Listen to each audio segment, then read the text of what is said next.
Euclid geometry start कर रहे हैं। ज्योमेट्री का सबसे बेसिक पार्ट यूक्लिड ज्योमेट्री। ठीक, यहाँ से आप लोग का मेनली ज्योमेट्री स्टार्ट होता है। आप लोग क्लास 8 में थोड़ा बहुत पढ़े थे, बट बेसिक यूक्लिड ज्योमेट्री हम लोग स्टार्ट कहाँ से करते हैं, क्यों स्टार्ट हुआ, कैसे स्टार्ट हुआ, उस सारी चीज़ के बारे में बात करेंगे। और जो चीज़ आप लोग पहले टर्म यूज करते आ रहे हैं ना, वो एक्चुअली ओरिजिन उसका किधर कहाँ से है, कैसे वो चीज़ डिफाइन हुआ, नहीं डिफाइन हुआ, सब कुछ देखेंगे आज। ठीक, तो टॉपिक आ देना आज का Euclid geometry, EUCLID Euclid geometry. Euclid geometry समझा? यूक्लिड एक ग्रीक मैथमेटिशियन थे।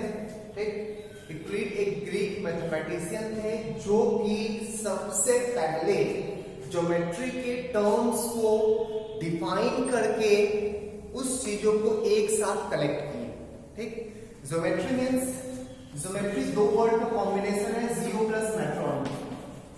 दोनों ग्रीक वर्ड है। ठीक, जियो भी ग्रीक में बोला जाता है और मैट्रॉन भी ग्रीक वर्ड है। ठीक, ग्रीक में जियो मींस अर्थ, जियो मींस अर्थ, और matron means measurement, matron means measurement. ठीक है, तो ज्योमेट्री एक्चुअली जियो प्लस मैट्रॉन, जियो ग्रीक वर्ड है, मैट्रॉन भी एक ग्रीक वर्ड है। जियो मींस अर्थ, मैट्रॉन मींस मेजरमेंट। अर्थ के मेजरमेंट को ज्योमेट्री बोला जाता है। ठीक है, क्यों अर्थ के मेजरमेंट को ही क्यों ज्योमेट्री बोला जाता है?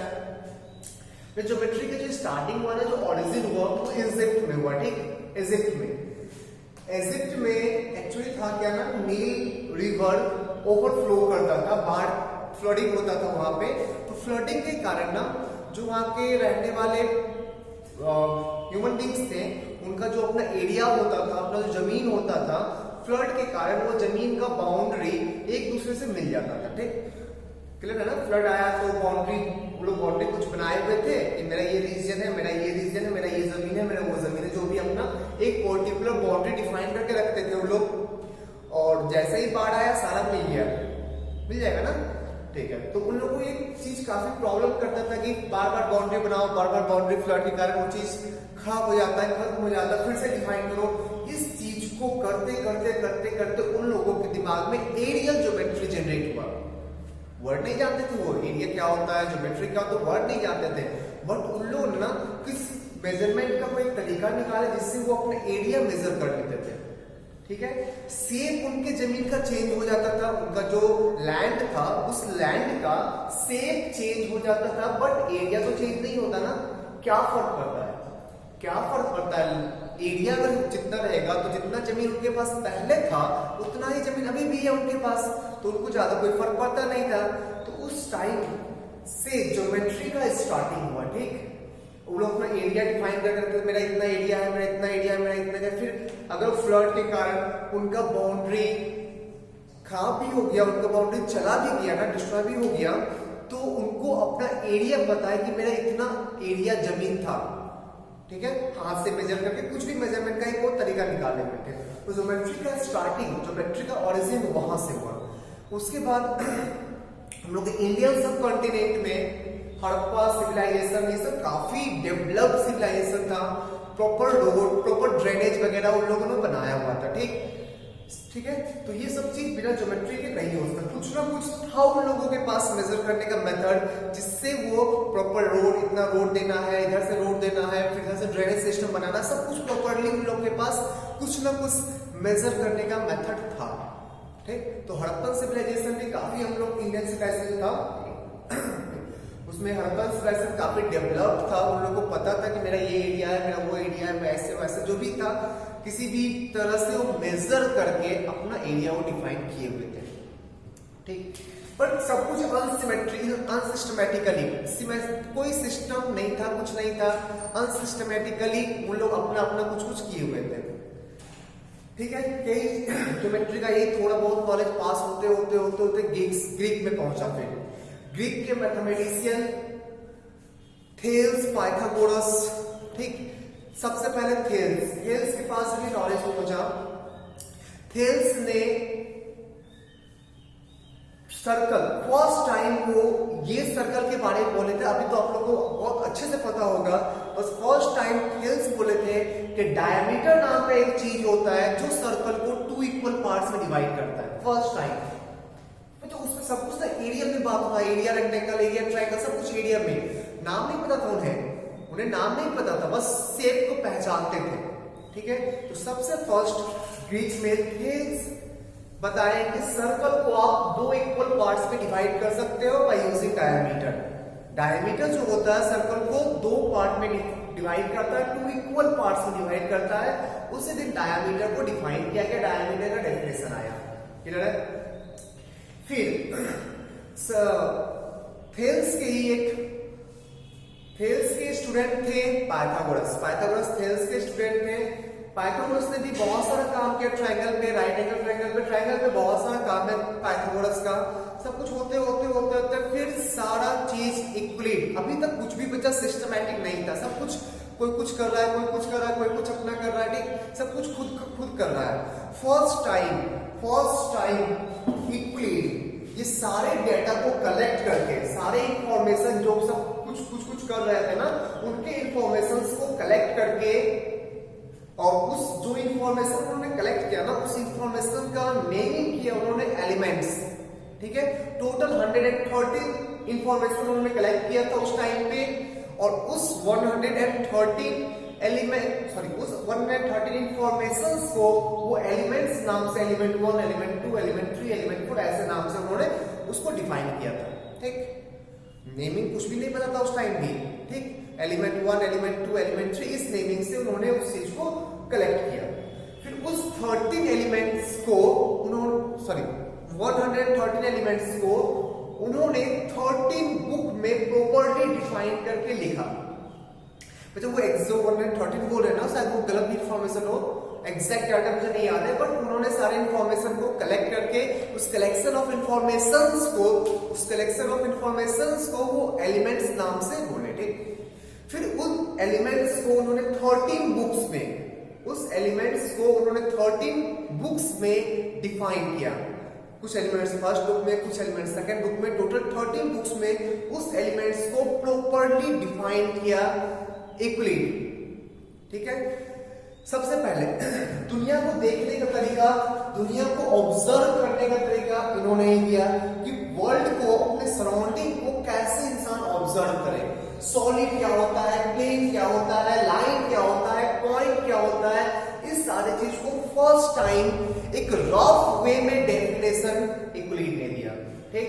एक बेसिक सॉलिड लेके मैं समझा रहा हूं आपको। बेसिक सॉलिड एक क्यूब या क्यूबॉइड, कुछ भी बोलो, क्यूब या क्यूबॉइड ले रहे हैं, ठीक। चलिए एक बेसिक का सॉलिड लिए, ना ये क्यूब है ना क्यूबॉइड है, ठीक। क्यों नहीं है बाद में बताएंगे। ये टेढ़ा वाला क्यूब है, ठीक, जो क्यूब नहीं बोलते हैं, जो भी है ये सॉलिड है, ठीक। सॉलिड को उन्होंने बोला कि सॉलिड 3 डायमेंशनल होता है, 3 डायमेंशन में वो रह सकता है, 3 डायमेंशनल, उसमें लेंथ भी होगा, ब्रेथ भी होगा, कुछ हाइट भी होगा, ठीक है। सॉलिड 3 डायमेंशनल होता है। एक सॉलिड ऑब्जेक्ट जो मेरा बॉडी है, सॉलिड ऑब्जेक्ट, ठीक, ये 3D में रह सकते हैं हम लोग, 2D 1D में नहीं रह सकते हैं। 3 डायमेंशनल बॉडी है मेरा, ठीक, क्योंकि मेरे बॉडी में कुछ मोटाई भी है, कुछ लंबाई भी है, कुछ चौड़ाई भी है, कोई भी चीज, कुछ भी, ये चौक, इसमें भी कुछ, ये 3D ऑब्जेक्ट है, इसमें भी 3 डायमेंशन है, ठीक है। डायमेंशंस पे बात हम लोग और करेंगे। अभी आप लोगों को फीलिंग आ जाता होगा कि 3D ऑब्जेक्ट क्या होता है, 2D ऑब्जेक्ट क्या होता है, 1D ऑब्जेक्ट क्या होता है। जब हम लोग कोऑर्डिनेट स्टार्ट करेंगे ना, तो उस समय आपको अच्छे से मैं समझाऊंगा कि क्यों उसको 3 डायमेंशनल ऑब्जेक्ट बोलते हैं, क्यों उसको 2 डायमेंशनल ऑब्जेक्ट बोलते हैं, और क्यों किसी को 1 डायमेंशनल ऑब्जेक्ट बोला जाता है, ठीक है। तो सॉलिड एक 3D ऑब्जेक्ट है, 3 डायमेंशन इसके पास होगा, लेंथ भी होगा, ब्रेथ भी होगा, हाइट भी होगा, ठीक है। फिर सॉलिड का जो बाउंड्री होता है, इस क्यूब का बाउंड्री मतलब जो बाहर से उसको पूरा कवर अप कर लेना, जो उसको बाहर से कवर अप कर ले उसको बोला जाता है बाउंड्री। इस क्यूब का बाउंड्री देख, ये फेस नहीं, ये फेस बाउंड्री हो गया, ये फेस बाउंड्री हो गया, ये फेस बाउंड्री हो गया, ये फेस बाउंड्री, टोटल क्यूब में कितने फेसेस होते हैं? 1। इस रूम को मैं क्यूब एज्यूम कर रहा हूं, या आप अपने आप जिस रूम में बैठे हो उस रूम को एक क्यूब एज्यूम करना, उसके बाद उस क्यूब को देख के बताओ कितने फेसेस हैं दिख रहे हैं आपको। 1 2 3 4 5 6, टोटल 6 फेसेस दिख रहे हैं। ये 6 फेसेस इस क्यूब सॉलिड ऑब्जेक्ट का बाउंड्री है, ठीक है, सॉलिड ऑब्जेक्ट का बाउंड्री है। बाउंड्री ऑफ सॉलिड ऑब्जेक्ट, एक फेस को मैं फिर से ड्रॉ कर रहा हूं, एक फेस को मैं फिर से ड्रॉ कर रहा हूं, ऐसा कुछ है ना, एक फेस को मैं फिर से ड्रॉ किया, ठीक। तो सॉलिड ऑब्जेक्ट का बाउंड्री, एक फेस आया, एक प्लेन आया, सॉलिड ऑब्जेक्ट का बाउंड्री एक प्लेन आया, सॉलिड ऑब्जेक्ट का बाउंड्री एक प्लेन आया। और प्लेन में दो ही डायमेंशन होता है, प्लेन का विड्थ नहीं होता, प्लेन का लेंथ होता है, ब्रेथ होता है, विड्थ, प्लेन का कोई मोटाई नहीं होता है। प्लेन का थिकनेस होगा ना तो प्लेन नहीं कहलाएगा, वो 3D ऑब्जेक्ट हो गया, ठीक। तो प्लेन का कोई थिकनेस नहीं होता है। तो प्लेन एक 2 डायमेंशनल ऑब्जेक्ट है, 2 डायमेंशनल ऑब्जेक्ट है, ये 3 डायमेंशनल ऑब्जेक्ट था, 3 डायमेंशनल ऑब्जेक्ट, ठीक है। तो 3D का बाउंड्री 2D का बाउंड्री देख, बाउंड्री मींस इस प्लेन को जो चारों ओर से कवर अप कर लेना, तो ये लाइन, ये लाइन, ये लाइन और ये लाइन, 4 लाइन मिलकर इस प्लेन को पूरा कवर करना। ये पूरा प्लेन सरफेस है, ये पूरा तेरा एज्यूम कर ले कि कोई एक लैंड एरिया है, ठीक, इसको अपने लैंड एरिया एज्यूम कर ले, ये लैंड एरिया है।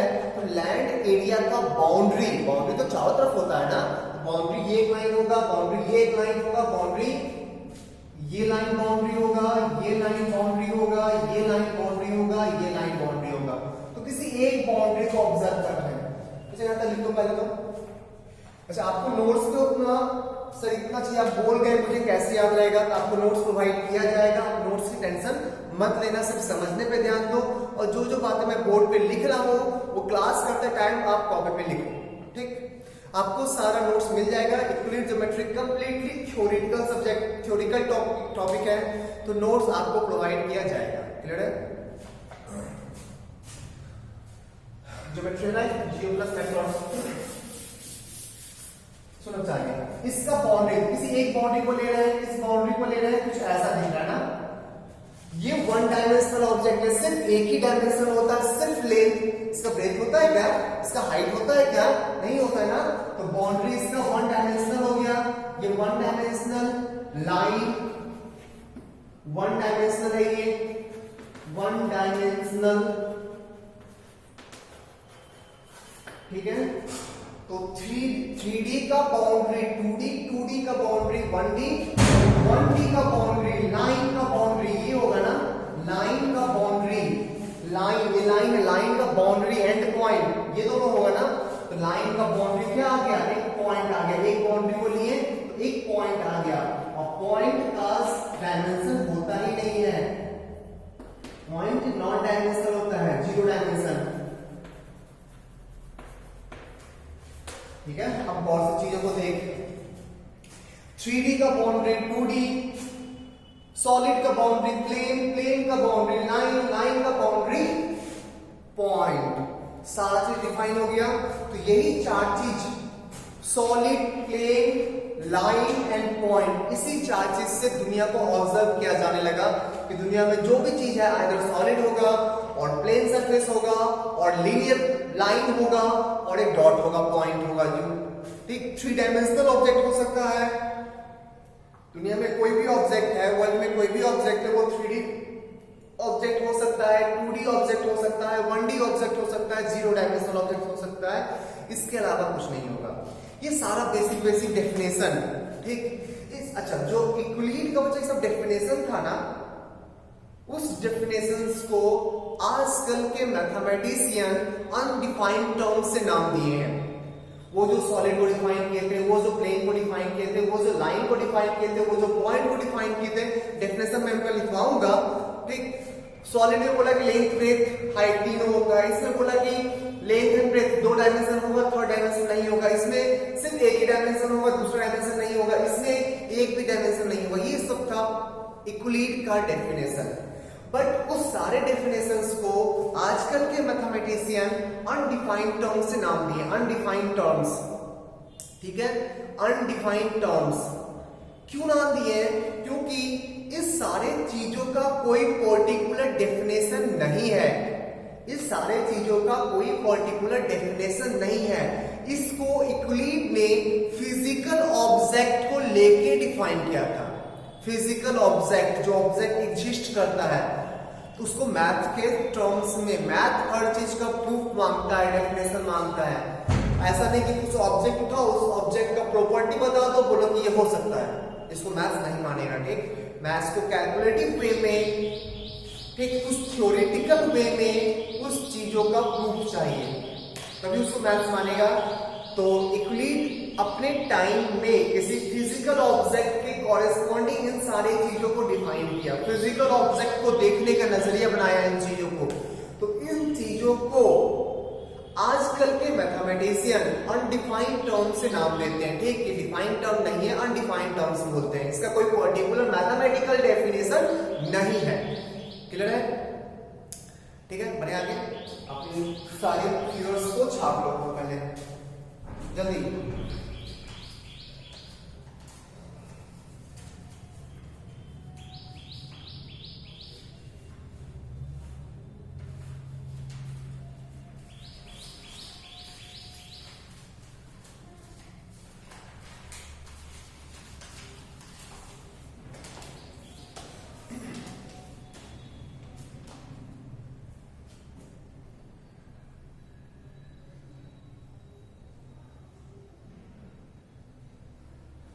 ठीक है सर, अब मैं आपको यूक्लिड का डेफिनेशन बताऊं। ठीक, यूक्लिड कैसे डिफाइन किए थे, उनके जो बुक में, वो जो एलिमेंट्स को बुक में ट्रांसफर किए थे, उस बुक में उन्होंने डेफिनेशन क्या लिखा था सुनना। आपके नोट्स मिलेगा, आपके नोट्स मिलेगा। A point is that which has no part, a point is that which has no part, इसका कोई पार्ट नहीं होता। ठीक, एक चाहिए यूक्लिड का डेफिनेशन है। ऐसा बोलो सर मैं और किसी में डिफाइन कर सकता हूं क्या? बिल्कुल कर सकते हो डिफाइन, बिल्कुल कर सकते हो, वो गलत भी नहीं होगा। मैं वही डेफिनेशन अभी दे रहा हूं, मैंने बताना चाह रहा हूं यूक्लिड कैसे डिफाइन किए थे उन चीजों को, क्यों अनडिफाइंड टर्म्स बोला जाता है। ठीक, इसलिए मैं यूक्लिड का डेफिनेशन दे रहा हूं। ठीक, सेकंड, लाइन को डिफाइन किया, लाइन को, a line is breathless length, जिसका ब्रेथ नहीं होता है। Line, and point of line, sorry, end of line is point, a line is breathless length, एक ऐसा लेंथ जिसका ब्रेथ नहीं होता है। And boundary of line is point, ये लाइन का डेफिनेशन था यूक्लिड के बुक में। Surface, surface, a surface which has length and breadth but not height, a surface, surface is that which has length and breadth only, ये Euclid के book में definition था। ठीक, यूक्लिड का डेफिनेशन था। जब मैं चीजों को बात अभी सुन लो ध्यान से, मैं अनडिफाइंड टर्म्स क्यों बोला जाता है उसे मैं बताऊंगा। ठीक, प्लेन सरफेस, प्लेन सरफेस वही चीज होगी, plane surface, surface which lies evenly with straight line on itself, lies evenly with straight line on itself. सुन अब चल, अभी मैंने जो फिगर बनाया ना, सब कुछ स्ट्रेट सिमेट्रिकल लेके बनाया। ठीक है, एक फिगर इमेजिन कर, स्फीयर, फुटबॉल, फुटबॉल का सरफेस ऐसा प्लेन थोड़ी ना आएगा, फुटबॉल का सरफेस तो कर्व आएगा ना। हाँ, उसका भी दो ही डायमेंशन होगा, लेंथ होगा, ब्रेथ होगा। फुटबॉल के सरफेस का कोई विड्थ नहीं होगा ना, कोई विड्थ नहीं होगा।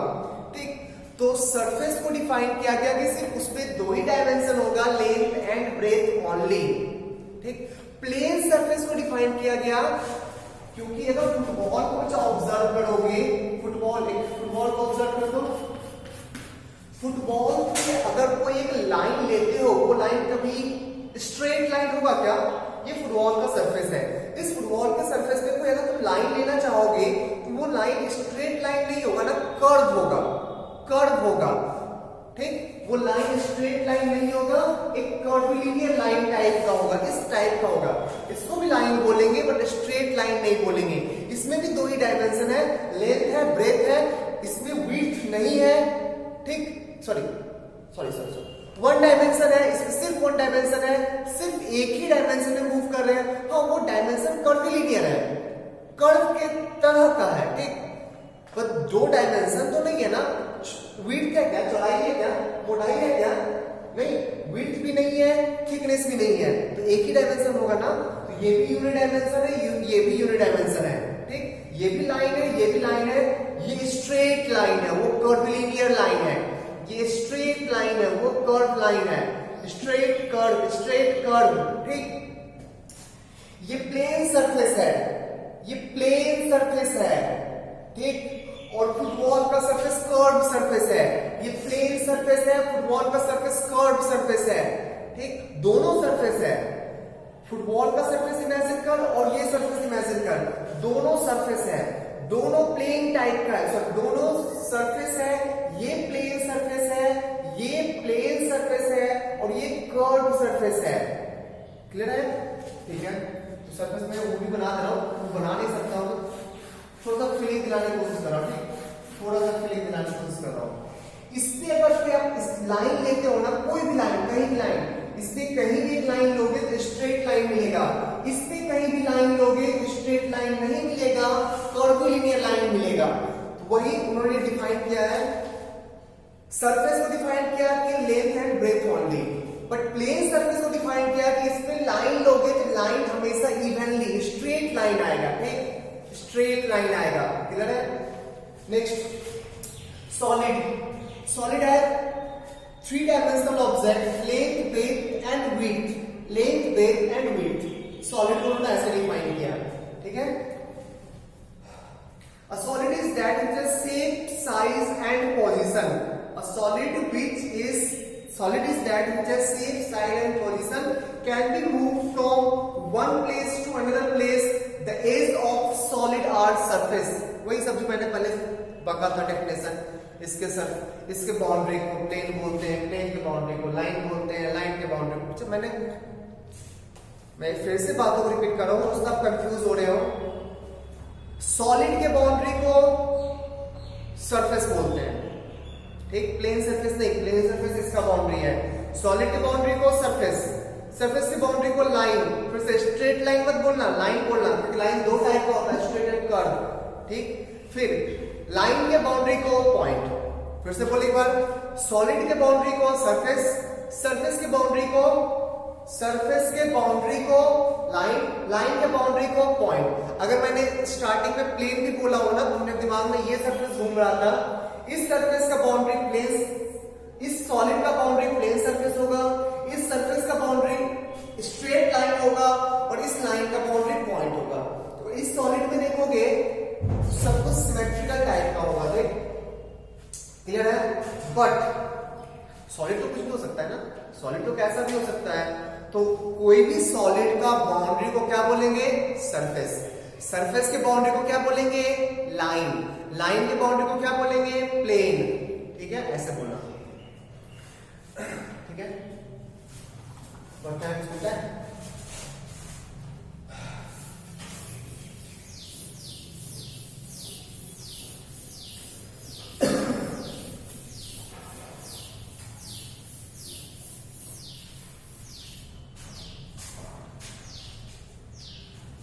लिखना अनडिफाइंड टर्म्स, नेक्स्ट लिखो undefined terms, undefined terms, undefined terms.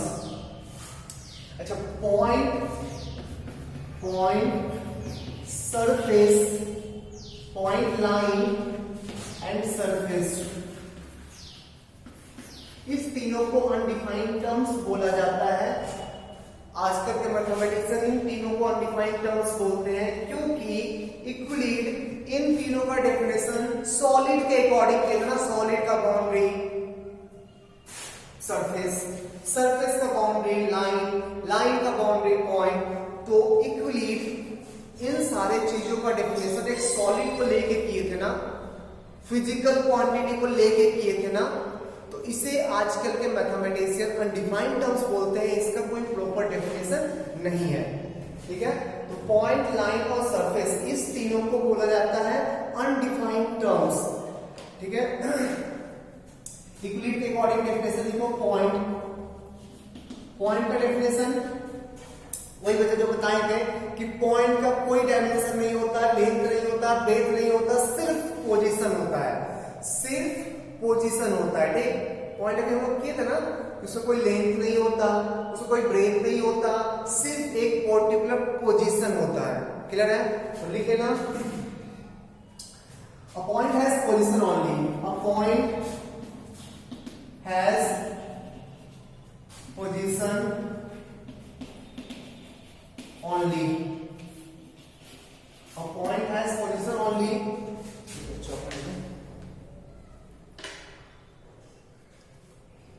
it has no length, no breadth and no any thickness। ना लेंथ होता है, ना ब्रेथ होता है, ना थिकनेस होता है। ठीक है, ये है पॉइंट का डेफिनेशन। मुझे बोल सकते हैं, ऐसा नहीं कि गलत है, बट मैथमेटिशियन जो उनको दिमाग में थोड़ा सा ना उलझा होता है। ठीक, नहीं मानेंगे हम। आप इस चीज का डेफिनेशन लाइन के थ्रू किए हैं, लाइन तो पता ही नहीं था। लाइन पे बात आएगा तो इस चीज का डेफिनेशन आप सरफेस के थ्रू किए हैं, सरफेस तो पता ही नहीं था मुझे। सरफेस का जब डिफाइन करेंगे तो इस चीज का डेफिनेशन आप सॉलिड के थ्रू किए हैं, फिर सॉलिड को डिफाइन करो। ठीक, मतलब पॉइंट को डिफाइन करने के पीछे सारा डिफाइन करना पड़ जाएगा ना, इसलिए इस सारी चीज को अनडिफाइंड टर्म्स बोलते हैं। आपको अगर स्कूल में डेफिनेशन पूछे तो आप बिल्कुल ये लिख सकते हो, आप बिल्कुल ये लिख सकते हो, कहीं कुछ गलत नहीं होगा। बट कोई इंटेंशनली पूछना चाहे कि अनडिफाइंड टर्म्स क्या होता है, किसको आजकल के मैथमेटिशियन किस चीज को अनडिफाइंड टर्म्स बोलते हैं ज्योमेट्री में, आप बोल सकते हो पॉइंट, लाइन एंड सरफेस। इस तीनों चीज को आजकल के मैथमेटिशियन अनडिफाइंड टर्म्स बोलते हैं। ठीक, नेक्स्ट लिखो लाइन, नेक्स्ट लाइन। तो फिर लाइन कितने टाइप का होता है? दो टाइप का, स्ट्रेट एंड कर्व, बट यहाँ पे दोनों एक साथ है। ठीक, लाइन का डेफिनेशन क्या लिखेंगे? लाइन में क्या होता है? लेंथ होता है, ब्रेथ नहीं होता है, थिकनेस नहीं होता है। ठीक, तो लाइन में लिखना, line has length but no width no thickness. A line has length होता है, ब्रेथ भी नहीं होता है। A line has length but no width and no thickness.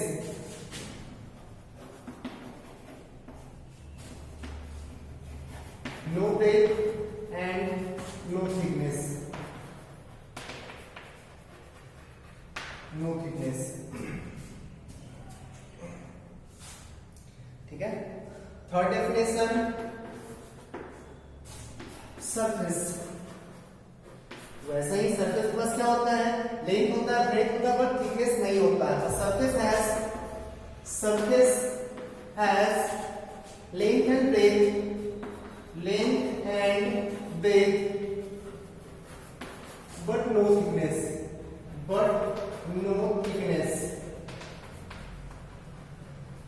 ठीक है, लेंथ होता है, ब्रेथ होता है, बट थिकनेस नहीं होता है। इसको छापो, तो इस तरह चीज को छापो।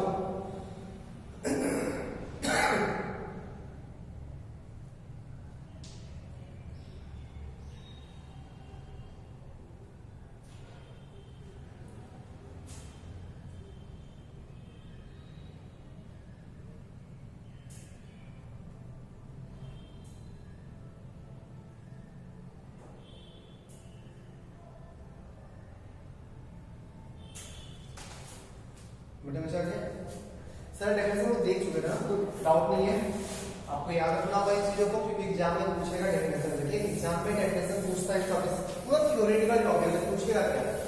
डेफिनेशन नहीं पूछेगा तो क्या पूछेगा? तो इन सारी चीजों का डेफिनेशन पूछता है। आपको थ्योरी नोट्स दे दूंगा मैं, आप ढंग से उस नोट्स को बना लेना।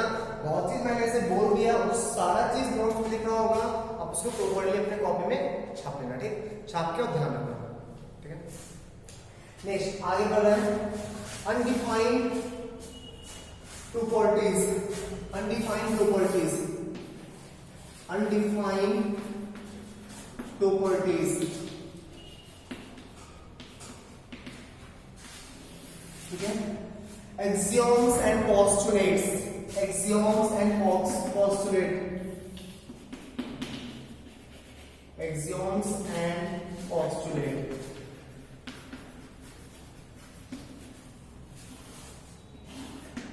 क्या होता है एक्सियोम्स, क्या होता है पोस्टुलेट, में बता रहा हूं, सुना।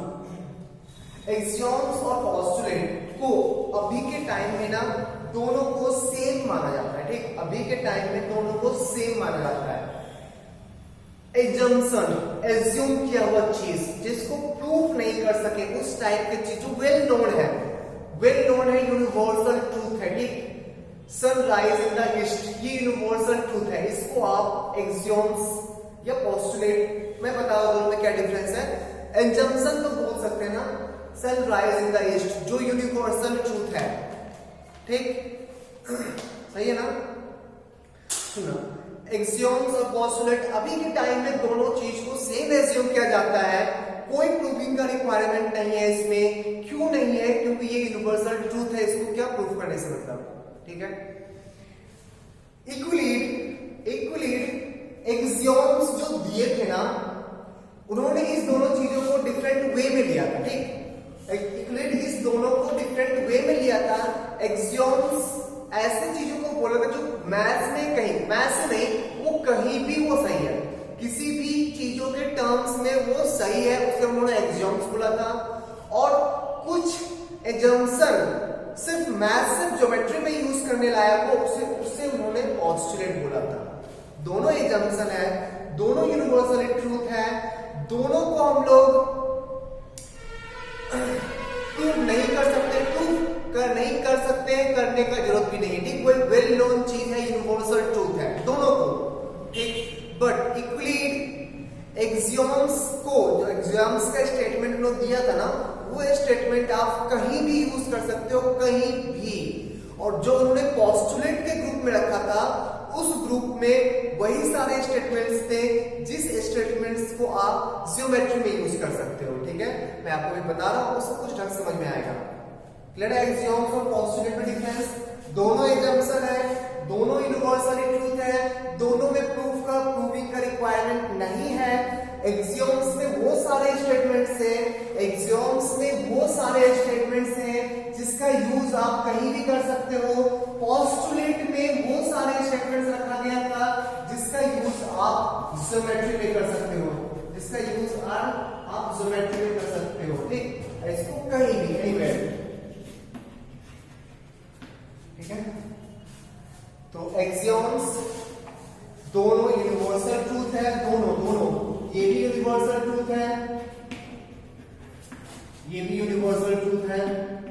यूनिवर्सल ट्रूथ जो हमेशा सही होता है। प्रूविंग नॉट रिक्वायर्ड, इसको भी प्रूव नहीं किया जा सकता, जरूरत नहीं है। प्रूविंग नॉट रिक्वायर्ड, इसमें भी प्रूविंग नॉट रिक्वायर्ड,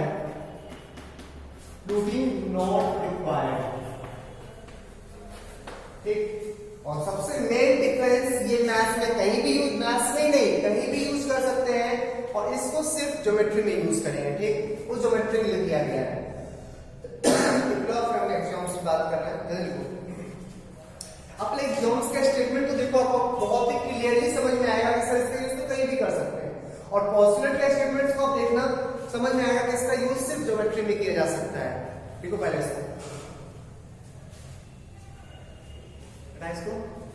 चलो पहले तो इसी दोनों टर्म्स प्रॉपर्टीज, इसी दोनों स्टेटमेंट्स के प्रॉपर्टीज को अनडिफाइंड, आजकल के मैथमेटिक्स से उसे अनडिफाइंड प्रॉपर्टीज के नाम से बोलते हैं, ठीक।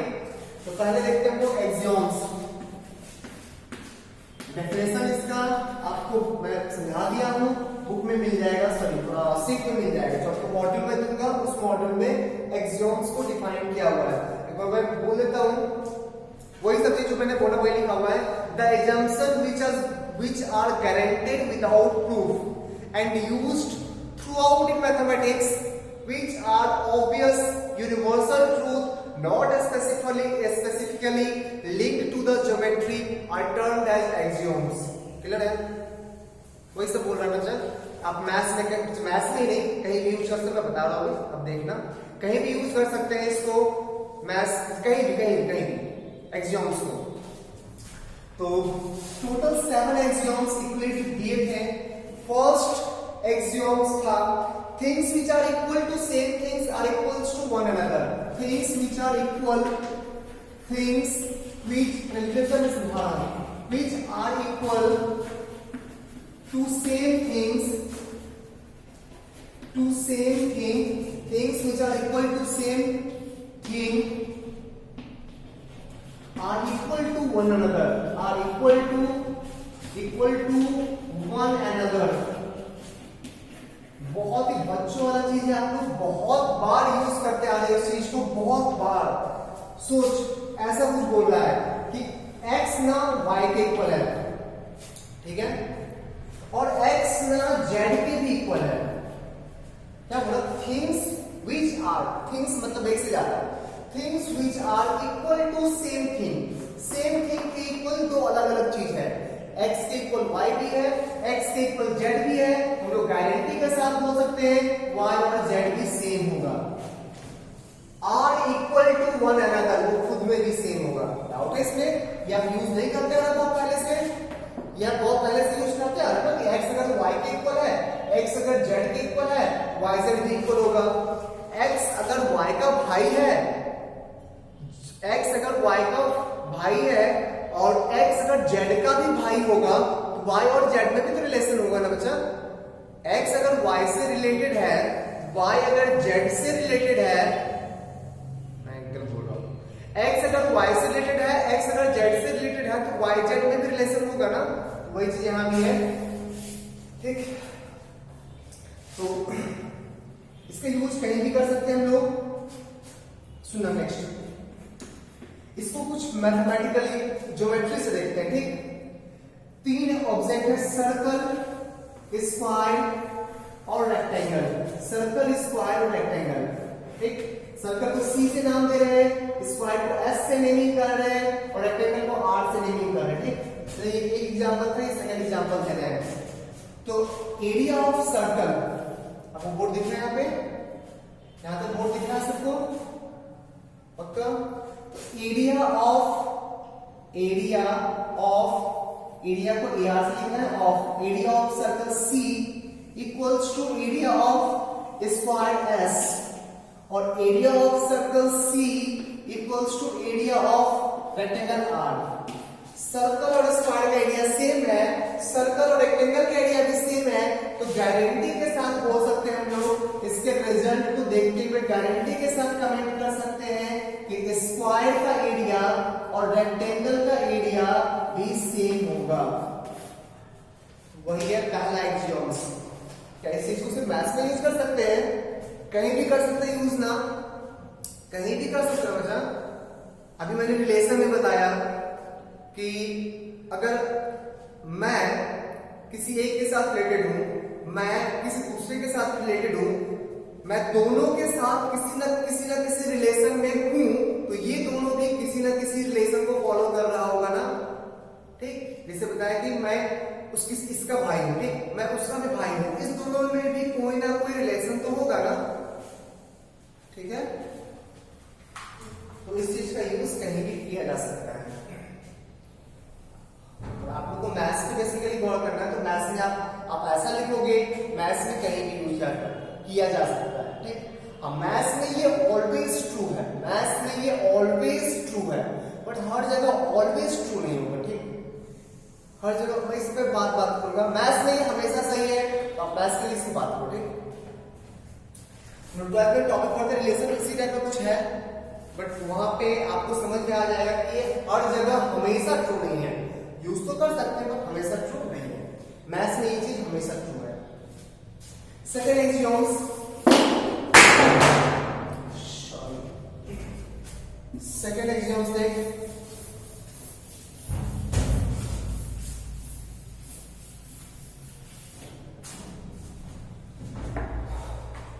Second एक्सियोम्स,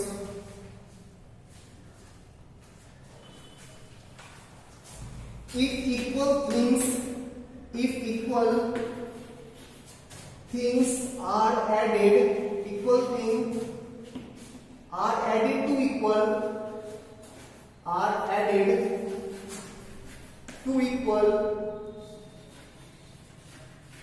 The whole are equal. The whole are equal. The whole are equal.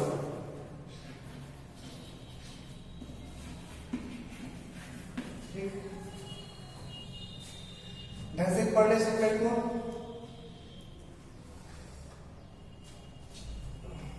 Things are different को शो कर रहा है ऐसे करो। if equals are added to equal, the whole are equal. If equal are added to equal, whole are equal. सुनना ध्यान से। If equals मतलब दो इक्वल चीज are added to equal, the whole are equal. Means मान ले x equals to 2 है, ठीक, y equals to भी 2 है, मीन्स ये दोनों इक्वल हो गया ना, x 2 है y भी 2 है, ये दोनों इक्वल्स हो गया ना। तो if equals, तो इस दोनों इक्वल्स की बात कर रहा है, ये दोनों इक्वल हो गया। दोनों में इक्वल चीज ऐड करो, दोनों में इक्वल चीज ऐड करो। इसमें भी +1 करेंगे तो 3 आ जाएगा, इसमें भी +1 करेंगे देन 3 आ जाएगा। तो ये बोल रहा है इफ इक्वल्स, इस दोनों की बात कर रहा है, equals are added to equal, दो इक्वल से इक्वल को ऐड करोगे तो रिजल्ट भी इक्वल आएगा। कौन सा बड़ा बात बोल दिया ना, ऐसा कौन सा थ्योरी ऑफ रिलेटिविटी हम बोल दिया बच्चा, बहुत ही इजी है ना। दो इक्वल चीज में इक्वल ऐड करोगे तो इक्वल आएगा, वही लिखा है। तो equals are added to equal, whole are equal, ठीक है। Next third postulate sorry third axioms बढ़े आगे।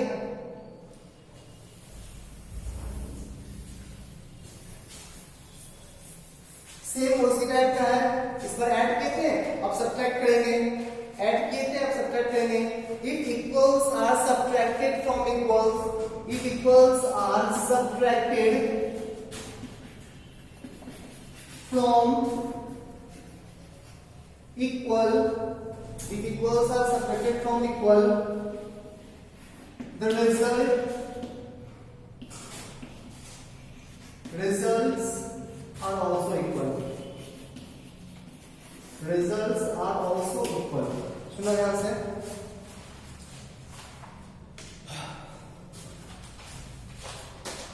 सुनो क्या बोल रहा हूँ, ऐसे कुछ चीजें x equals to मान ले 4, y equals to भी 4, दोनों इक्वल है ना। इसमें से कुछ इक्वल माइनस कर, इसमें से कुछ इक्वल माइनस कर तो रिजल्ट भी इक्वल आएगा। देखिए इसमें से कुछ इक्वल माइनस कर तो रिजल्ट भी इक्वल आएगा। सिमिलरली ये एक और एग्जांपल दे रहे हैं, ये इस सर्कल है और ये रेक्टेंगल है, दोनों का एरिया सेम है, ठीक, दोनों का एरिया सेम है। इसका एरिया भी a है और इसका एरिया भी a है। इसमें से छोटा एरिया A1 एरिया कट करके निकाल दिए, इसमें से भी एक छोटा एरिया A1 एरिया कट करके निकाल दिए, कट करके A1 एरिया निकाल दिए, ठीक, ये काट के निकाल दिए। अब जो रिजल्ट एरिया आया, इसका रिजल्ट क्या होगा ना, रिजल्ट क्या होगा A माइनस A1, इसका रिजल्ट क्या होगा, इसका भी रिजल्ट तो यही पार्ट होगा ना, बचा हुआ तो यही पार्ट है ना, इसका रिजल्ट क्या होगा A माइनस A1, सेम आया ना। इक्वल में से इक्वल माइनस करने पे इक्वल आता है, कोई बड़ा बात है, बहुत बड़ा कोड यूज करते हैं इस चीज को कि दोनों साइड सेम माइनस करेंगे तो चेंज नहीं करेगा, दोनों साइड LHS RHS में सेम चीज ऐड करेंगे तो सेम रहेगा, बहुत बड़ा यूज करते हैं ना। छोटी चीज याद रखो क्योंकि एग्जाम में पूछे एक्सियोम्स लिखो तो 7 स्टेटमेंट जो मैंने लिखा है ना, 7 स्टेटमेंट्स लिखवाया है उसे आप लोगों को एग्जाम में लिखना होगा, ठीक। नेक्स्ट इसको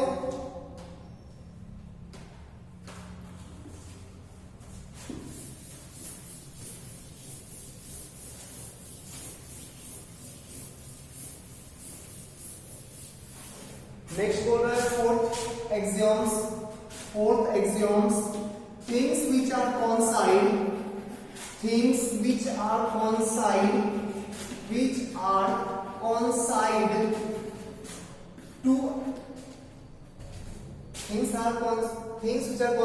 to one another,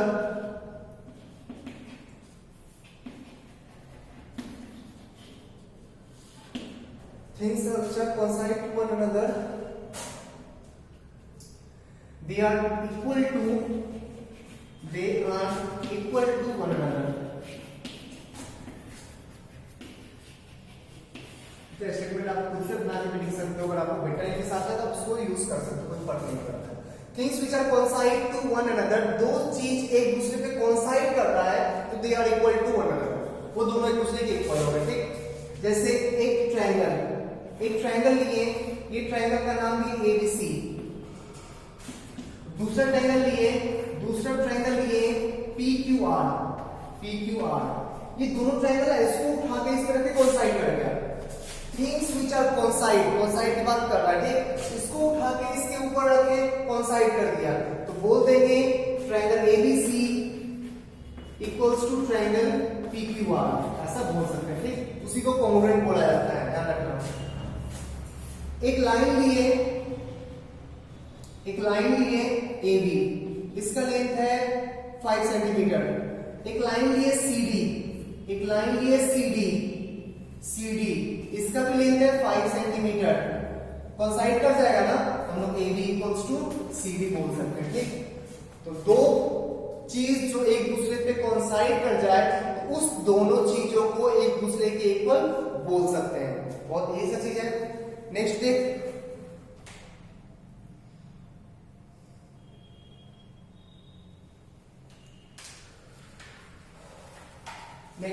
fifth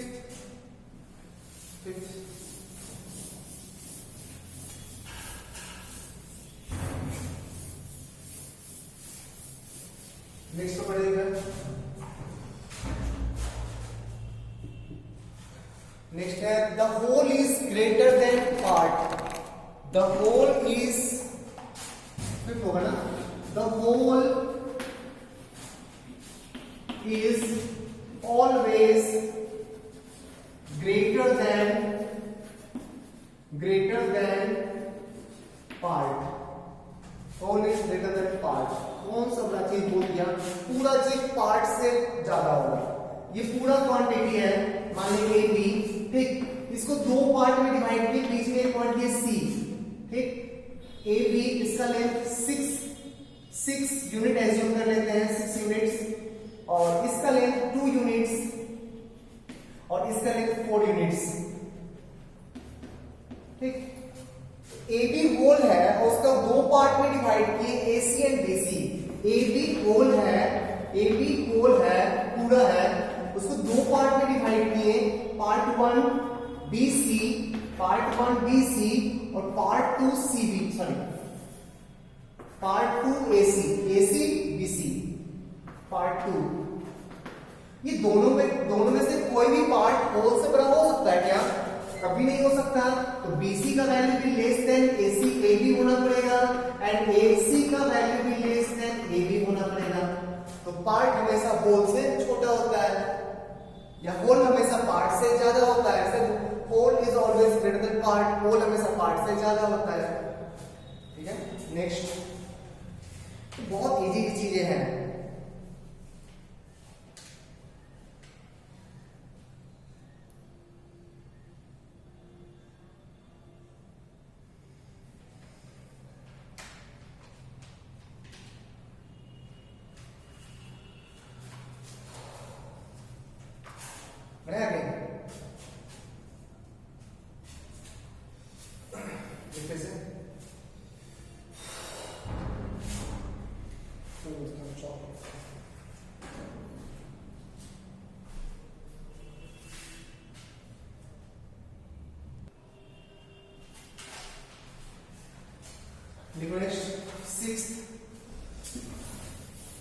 Sixth axioms.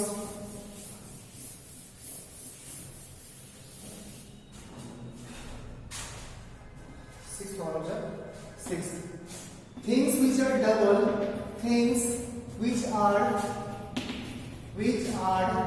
double the same things, double the same thing are equal to one another.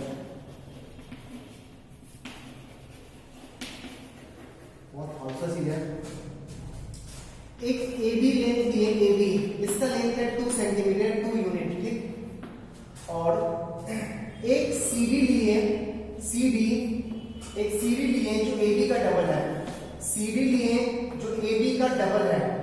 B का डबल मीन्स 4 सेंटीमीटर, ये एक डबल है ठीक।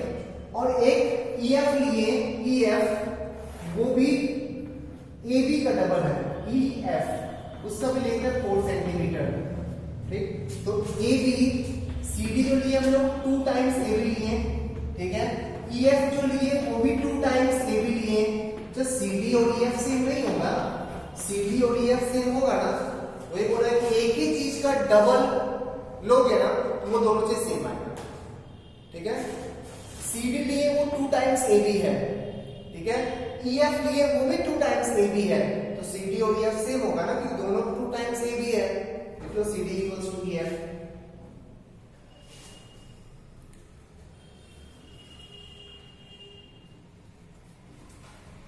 ठीक है, नेक्स्ट ऐसे ही कुछ 7 हुआ ना, 7th and last axioms 7 things which are half of the same thing, things which are half of the same thing, half of the same thing, half of the same thing are equal to one another, are equal to one another।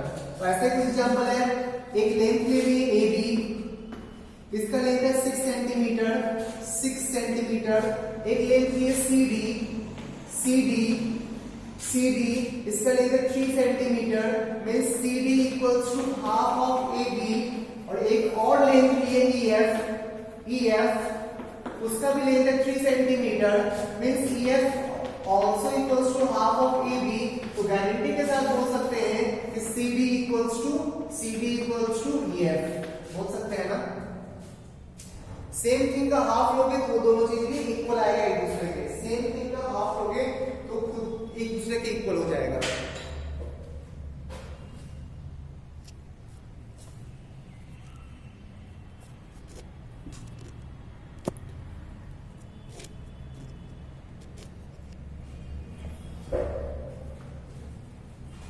ठीक है, तो ये सारा 7 एक्सियोम्स,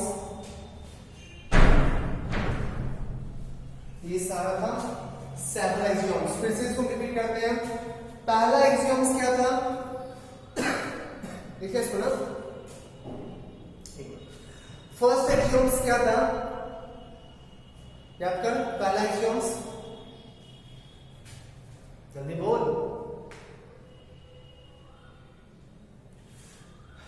बोलो जब भूल गया क्या, हद करता है कैसे, तो जस्ट तो लिख पाए पहला एक्सियोम्स।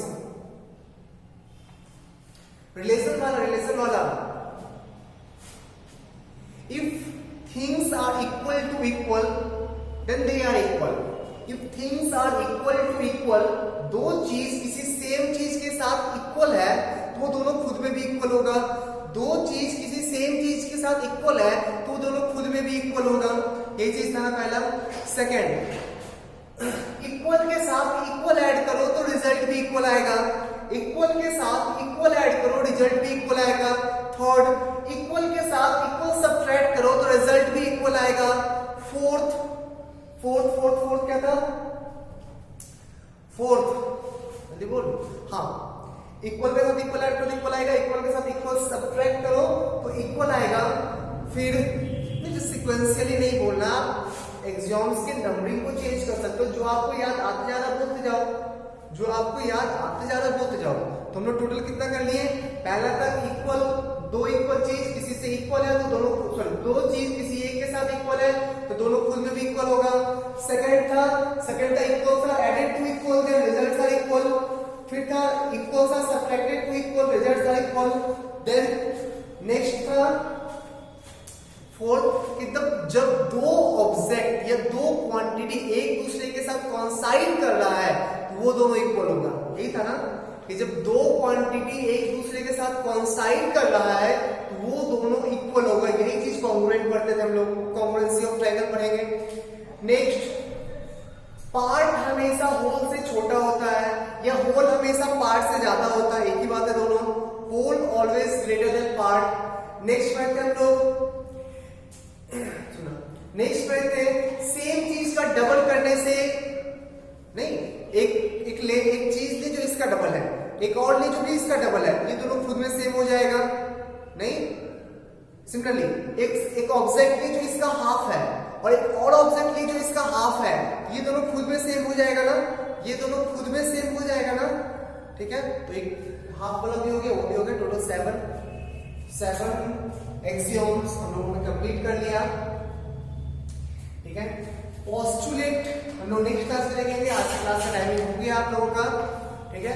ध्यान से समझो, समझ के चीजों को एज ए स्टेटमेंट याद रखो। 1 से 2 क्वेश्चन गारंटी पूछा जाएगा इससे, और इससे ज्यादा इजी टॉपिक है भी नहीं कुछ, ठीक है। बहुत इजी टॉपिक है, सारा चीज आप लोग यूज करते आ रहे हो, सब कुछ समझते आ रहे हो, बस उसको एज ए स्टेटमेंट आज तक नहीं पढ़ा होगा, वही यहाँ पर पढ़ना है, ठीक। सारे स्टेटमेंट्स को ढंग से दिमाग में रखो। मैं यहां तक का एक्सियोम्स तक का नोट्स, एक का मतलब नोट्स पूरा भेज दूंगा, ठीक, बट एक्सियोम्स का आगे का क्लास पोस्टुलेट या फिर थ्योरम क्या होता है, थ्योरम क्या होता है, क्यों होता है, सब बताएंगे नेक्स्ट क्लास में, ठीक। आज क्लास में इतना ही, चलते हैं, बाय।